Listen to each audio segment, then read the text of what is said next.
देहरादून के डीएम सवीन बंसल ने सरकारी स्कूलों की स्थिति में सुधार का बीड़ा उठाया है। इस और कदम उठाते हुए उन्होंने स्कूलों को हाईटेक और एडवांस बनाने के निर्देश दिए। डीएम के इस निर्देश को पूरा 1 महीना बीत चुका है। ऐसे में जब हमारी टीम ने रियलिटी चेक किया तो प्राइमरी स्कूल की पोल खुल गई। डीएम सवीन बंसल के निर्देश का नहीं दिखा असर।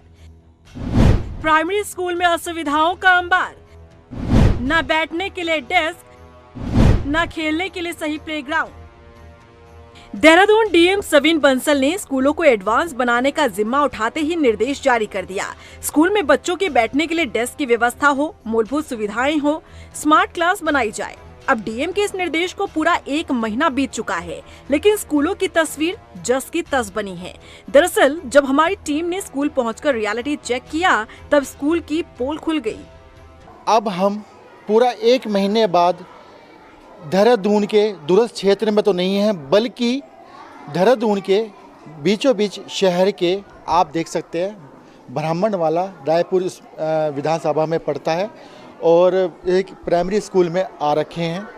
अब जिस तरह से जिलाधिकारी ने पिछले 1 महीने पहले ये निर्देश जारी किए गए थे शिक्षा विभाग को कि जो बच्चे हैं फर्नीचर्स पे बैठेंगे, बच्चों के लिए वाइट बोर्ड होगा, कई सुविधाएं देने की बात कही गई थी, लेकिन अब तस्वीरों में आप साफ तौर पर देख सकते हैं कि स्थिति क्या है। ये देखिए साफ तौर पर जिस तरह से डीएम साहब ने कहा था कि बच्चे फर्नीचर्स पे बैठेंगे, लेकिन आज भी बच्चे 1 महीने बाद भी टाट पर नीचे बैठे हुए हैं। यहाँ आज भी बच्चे जमीन पर बैठने के लिए मजबूर हैं, क्योंकि यहाँ अभी तक डेस्क की व्यवस्था ही नहीं की गई। बेटा टाट पे बैठ रहे हैं, अब कभी फर्नीचर्स पे बैठने का मन है? यस। तो कभी मैडम को कहा या भी किसी को कहा है? मैडम को कहा है। तो मैडम क्या कहती है? मैडम कहती है कि बनवाओगे। रायपुर विधानसभा के ब्राह्मणवाला क्षेत्र का ये प्राइमरी स्कूल, जहां बच्चों की संख्या तो 108 है, लेकिन शौचालय सिर्फ 2 हैं। स्कूल की बाउंड्री वॉल भी आधी अधूरी ही पड़ी है और न ही बच्चों के खेलने के लिए कोई व्यवस्थित प्लेग्राउंड है। हमारा ये क्लासरूम बन रहा है जी।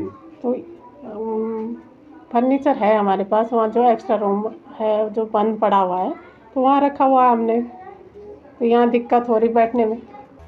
इस स्कूल में फैली अव्यवस्थाओं को देखकर आप खुद अंदाजा लगा सकते हैं कि यहाँ मूलभूत सुविधाएं ही नहीं है, फिर हाईटेक करने की तो दूर की बात हुई।